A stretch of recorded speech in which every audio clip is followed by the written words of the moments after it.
నేను ఈ మధ్యకాలంలో గ్రహించి పలుమార్లు చెబుతున్న ఒక మాట ఏమిటంటే, ఒక మనిషికి పేదరికమో శ్రమలో కష్టమో భక్తి చేయడానికి ఎక్కడ అడ్డే కాదు. అది అసలు ఏమాత్రం బాధ కాదు, అది మీకు కీడేమీ కాదు. భక్తి చేయడం అప్పుడు చాలా తేలిక, మనంతటికి మనమే వెళ్ళిపోతాం. శ్రమలో భక్తి చేయడం చాలా బాగుంటుంది, ఇది ప్రమాదం కాదు. శ్రమ భక్తికి అడ్డు రాదు. శ్రమ నీ కష్టాలు భక్తి చేయడానికి, ప్రభువుకి దగ్గర అవ్వడానికి అడ్డు రాదు. ప్రభువుని ఇంకా దగ్గరకు అవుతావు శ్రమలో కష్టంలో. ప్రమాదకరమైంది ఏమిటంటే నలుదిశలా మనకి ఎటు నుండి శ్రమలు లేవు. స్థిరపడ్డాం, దీవించబడ్డాం, పేరు ప్రఖ్యాతలు వచ్చినాయి, డబ్బు ఉంది, పలుకుబడి ఉంది. అప్పుడు భక్తి చేయడంలో చాలా ప్రమాదం ఉంది. దీనికి ఒకే ఒక ఉదాహరణ చెబుతాను నేను. దావీదు జీవితకాలం అంతా పోరాటమే. ఈ శ్రమ పోయిందంటే ఆ శ్రమ, ఆ శ్రమ పోయిందంటే ఈ శ్రమ. కొన్నాళ్ళు బయట శత్రువులను ఎదుర్కొన్నాడు. కొన్నాళ్ళు తన జాతిలోనే తన యజమానుడైనటువంటి సౌలు ద్వారా శత్రుత్వాన్ని ఎదుర్కొన్నాడు. చివరికి తన పిల్లలే తనకు శత్రువులుగా మారిన సందర్భాలు కూడా ఉన్నాయి. తన జీవితకాలం అంతా పోరాటమే. ఈ పోరాటములో చివరికి తనకు తేలిన పరిత్యాగం దేవుడిచ్చిన సాక్ష్యం ఏంటంటే, దావీదు ఈ పోరాటాల మధ్యలో నా హృదయానుసారుడిగా బ్రతికాడు అన్నాడు.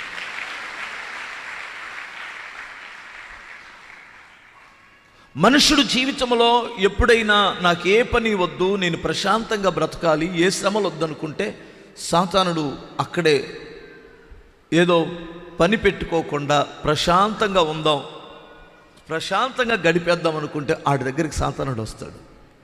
దానికి దావీదు కూడా ఒక నిదర్శనమే. యుద్ధం జరుగుతుంది శత్రువులతో. ఇతను కాస్త ప్రశాంతత కోరుకున్నాడు. ఇంటి దగ్గర ఉందాం, భార్య పిల్లలతో గడిపేద్దాం, ప్రశాంతత కోరుకుందాం అని కోరుకున్నాడు. ఆ ప్రశాంతత కోరుకున్నటువంటి వ్యక్తి మిద్ద మీదకి ఎక్కాడు. ఎందుకంటే అక్కడ యుద్ధం జరుగుతుంది. అసలు ఇక్కడ నిద్రపోకూడదు మనిషి. అక్కడ యుద్ధం జరుగుతుంది, ఇక్కడ భార్యతో సుఖపడకూడదు.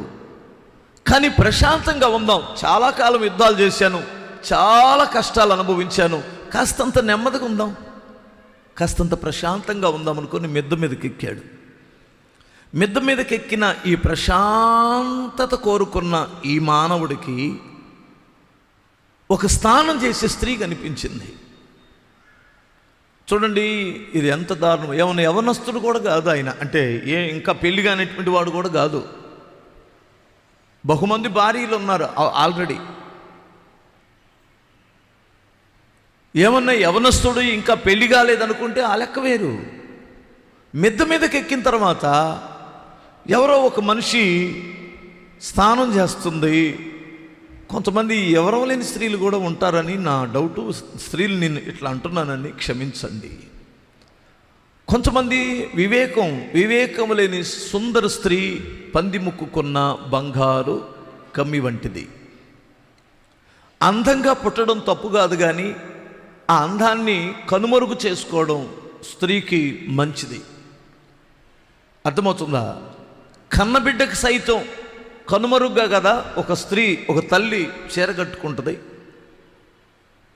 ఈ మనిషి ఎవరము లేని మనిషి ఆ పైన టాపు లేకుండా 4 తాటాకులు వేసుకున్నా సరిపోయింది లెక్క ప్రకారం.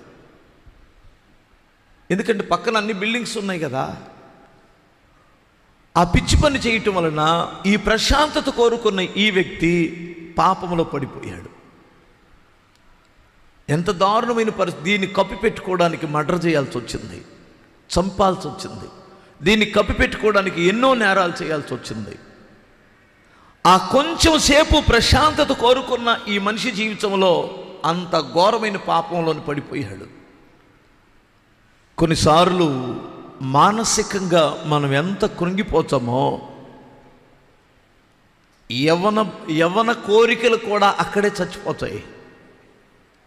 యవన కోరికలు కూడా శ్రమలోనే చచ్చిపోతాయి. ఆ నెమ్మది లేని పరిస్థితిలోనే యవన కోరికలు కూడా చనిపోతాయి.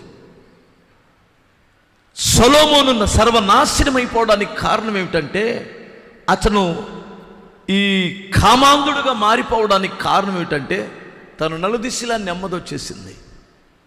ఎక్కడ శ్రమలు లేవు, సమృద్ధిగా తింటున్నాడు, ప్రశాంతత అనుభవిస్తున్నాడు. యుద్ధాలు లేవు, పోరాటాలు లేవు. దావీదు జీవితంలో పోరాటం, యుద్ధాలు, ఎప్పుడూ శ్రమలే. అతను నాశనం అవడానికి, ఇతను బాగుపడడానికి ఈ రెండు కారణాలే.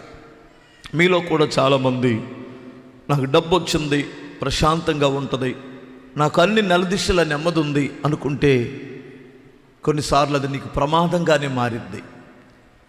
కానీ నీకు వస్తున్న సులకన శ్రమలు, పెద్ద పెద్ద శ్రమలు తట్టుకోలేము, చచ్చిపోతాం.